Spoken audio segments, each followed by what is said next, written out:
బా అన్న ఎందుకు తీసుకుపోతున్నావే? పండక్కి బట్టలు లేకుండా షర్ట్ తీసుకుపోతాను రా. బా ఎంత పడింది నా?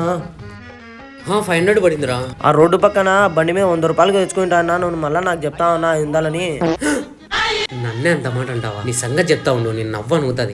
ఈ 200 వద్దు 500 వద్దు, నేను షర్టు ఫ్రీగా తెచ్చుకున్నాను రా ఒకటి. నువ్వు ఏమిస్తావు? నువ్వు కానీ షర్టు ఫ్రీగానే తెచ్చుకున్నావు అనుకో, 1000 రూపాయలు పందేమే పోనా.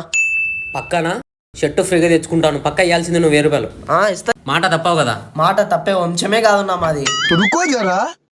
అన్న క్యావెలింగ్ క్లైన్ లో బ్లూ షర్ట్ ఒకటి తిన్నా. అన్న ఎంతన్నా ఇది? ఇది 500 బ్రో, జస్ట్ 500. అన్న ఏంటన్నా 200 పెట్టుకొని షర్టు 500 అంటున్నావు? ఏదో తేడాగా ఉందేంటి? ఏంటి 200 కొన్నావా? ఎక్కడ బ్రో? అన్న మస్తుకి ఇస్తానన్నా, బయట మొత్తం 200 అన్న ఇవి. ఇది 200కి నాకే రాదు బ్రో, నీకెలా వస్తుంది? అన్న బయట 200 తెచ్చుకుంటాం మేము. ఇది కనుక 200కి వచ్చింది అనుకో, దీన్ని నీకు ఫ్రీగానే ఇచ్చేస్తాను. ఫ్రీగా ఇచ్చేస్తాను. మా దగ్గర 200 ఉంది, ఈ 200తోనే తీసుకొని వస్తాం షర్టు. తీసుకురాపో. రే బైక్ లో షర్ట్ ఉంది కదా, తీసుకొని రాపో. 5 minutes later. ఇదిగో సేమ్ షర్టు చూసుకో.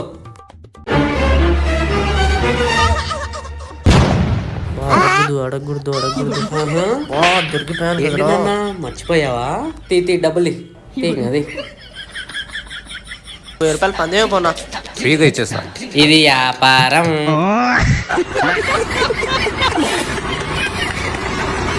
మా ఛానల్ని సబ్స్క్రైబ్ చేసి మమ్మల్ని సపోర్ట్ చేయండి.